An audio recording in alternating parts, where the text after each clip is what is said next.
Hi, I'm Coach Walton. I've been looking at this scoreboard between 27 and 30 years. The scoreboard's not the most important thing. The most important thing is your athlete, making sure that they get plenty of water. This deals with football and soccer, especially in early season practice. Kentucky Sports Medicine is putting out this tape dealing with heat-related injuries. Here is Kevin Moser dealing with the physiology.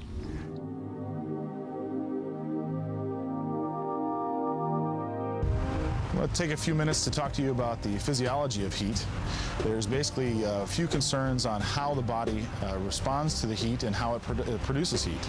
And the concerning of the three ways that the body takes that on heat, the first would be metabolic. By running around, and the body will increase its own internal heat. The second would be convective, in which the air temperature itself, it is actually conveying heat into the body. As well as the third is radiant, which it receives from the sun and direct sunlight. Those are three common methods that athletes would receive heat increases. But the way they actually respond to that and actually cool down the body, the number one way to do that is through sweat. Sweat obviously is removing water and some electrolytes through the skin, and that way it's evaporating and increasing the body temperature. One of the big concerns that you have to understand is that when the relative humidity is greater than 75%, that virtually all of the ability for your body to evaporate any fluid is gone. In order to measure that relative humidity, it's important to utilize a device called a sling psychrometer. Another thing to think about is the fact that the body loses most of the heat through the head. So with a sport like football that has a helmet that encases the entire head, heat will definitely be a concern. So it's very important to remove the helmet.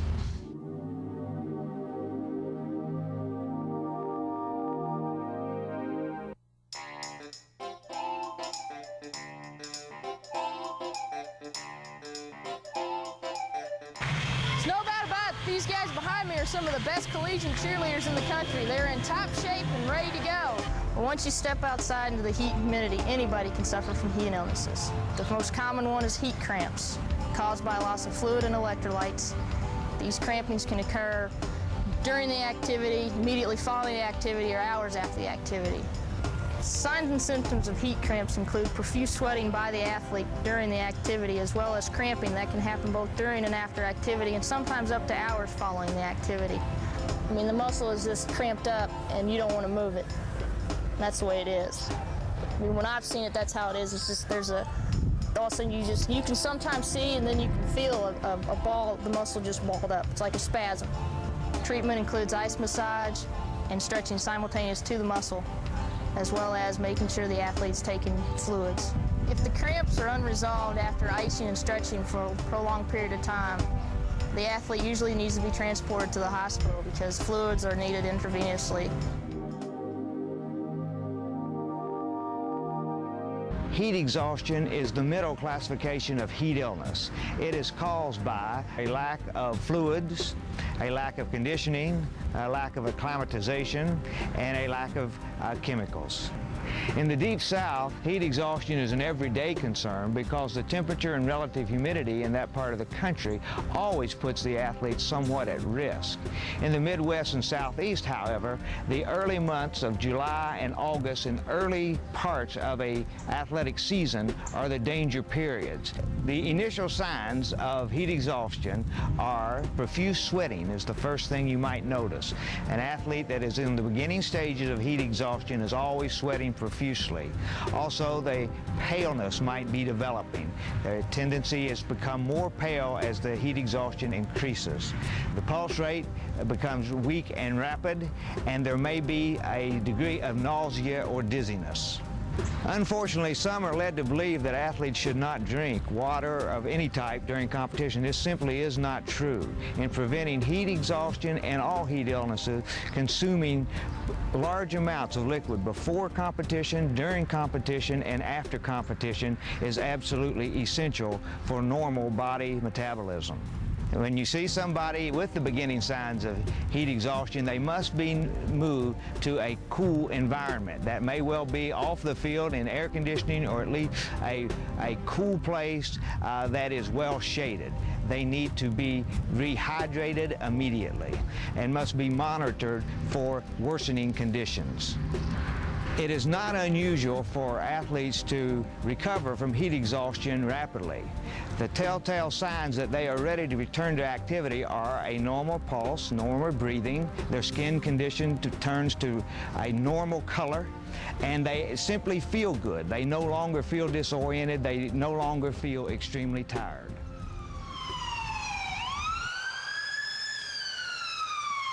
With heat stroke is one of the other heat illnesses that we do sometimes see. Fortunately, it doesn't occur as often as heat cramps or heat exhaustion, but heat stroke is a medical emergency. If heat stroke does occur, it's something that you have to get seen at a medical facility. You must take them to an emergency room and get their body cooled down. What happens with heat stroke is your body's sweating mechanism shuts down, and the reason for this is your body's trying to protect the amount of fluid that it has. You may have lost a lot of fluid, and so your body's trying to conserve that. One of the myths with heat stroke is, too, that it progresses nicely through the steps of heat cramps to heat exhaustion to heat stroke, and you can see it coming. Sometimes that's the case. Very often that's not the case.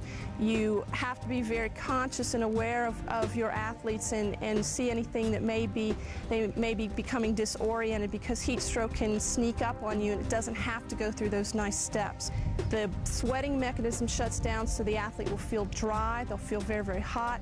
Their body temperature will increase very quickly from normal to possibly 104, 105, 106, and that's very dangerous at that level. Their pulse will be very rapid. Their breathing may be very deep initially and then become very shallow. They'll have all the signs and symptoms of shock. The athlete may or may not be conscious. If they are unconscious, then obviously you would call a squad and transport them immediately. If they are conscious, you try to cool their body down, as you do with the other heat illnesses, with cool towels. You also try to give them cool fluids. You try to decrease their body temperature. If you have a cold pool, a shower, anything to immerse them in to cool them down, if they're conscious, then you need to do that. The key is to get them to a hospital as quickly as possible, though. They must be cooled down, they must be monitored. If this is not treated properly, the athlete can die, and this is a very preventable death. Again, your first aid would be to cool them down if they are conscious, to try to give them fluids if they're conscious, but still get them to a hospital as quickly as possible.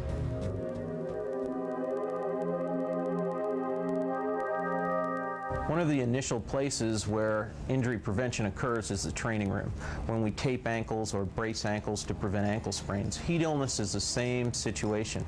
It can be prevented. There are several things that you as a coach or you as an athlete can do to help prevent heat illness. The first one is simply acclimatization, and what that means is that you work out in the heat. Quite often today, with our air-conditioned situations, many athletes never work out in the heat anymore. They go from their air-conditioned house to their air-conditioned car to their air-conditioned job to their air-conditioned fitness center and never work out in the heat. So it's imperative that you as an athlete and you as a coach make sure that your athletes are working out in the heat so that they can get used to it, and that will help prevent some of the heat cramps and the heat exhaustion conditions. Being in proper and top physical condition is also important. The better conditioned you are, the better you are able to handle the heat and humidity of the summer months. So conditioning is also important. Several athletes feel that when they first come into 2-a-day practices in their sport, that's the time to get into condition. And actually what happens is that's when they generally end up suffering from some form of heat illness. Hydration is also very important.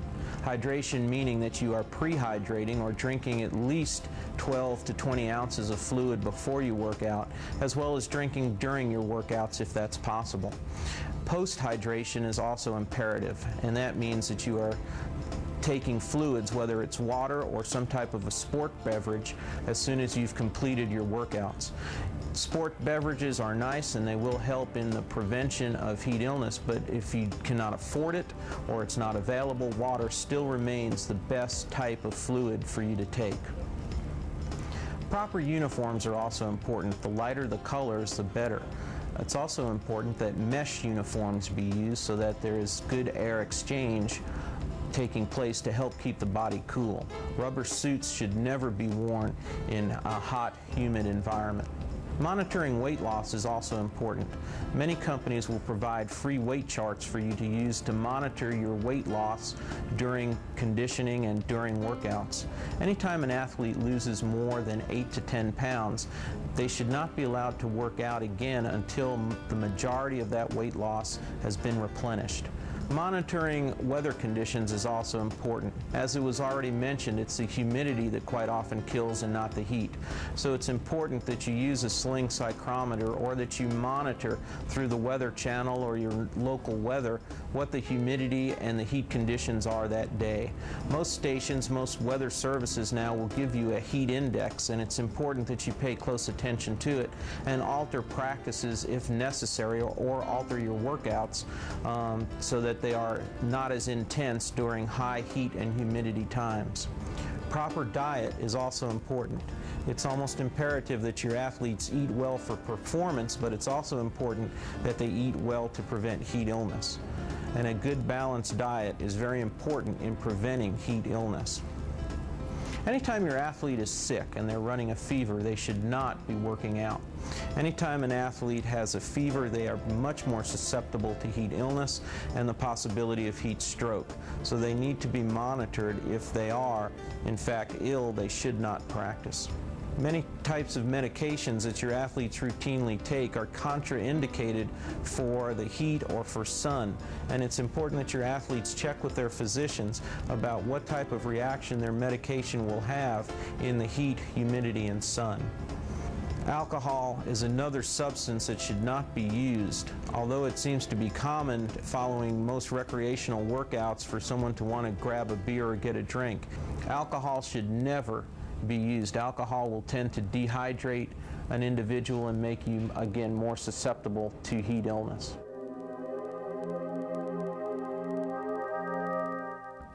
We hope you have enjoyed this educational video. The main thrust of this video has been on heat illness. This illness is preventable, and you as coaches, healthcare professionals, can prevent these problems from occurring. Heat illness is similar to your car overheating.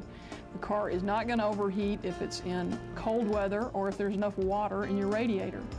We suggest that athletes are weighed daily. A baseline weight should be established early on in the season, and if the weight is less than, if the athlete has lost 10% of his body weight, he should not practice that day. If he has lost 10% and he practices, there is a 100% chance that he will develop a heat illness problem. The athlete at risk is one that is not used to being out in the heat. If it's not hot, they're not going to have a heat illness. When it's very humid and it's very hot, then that increases the chance that your body is going to overheat.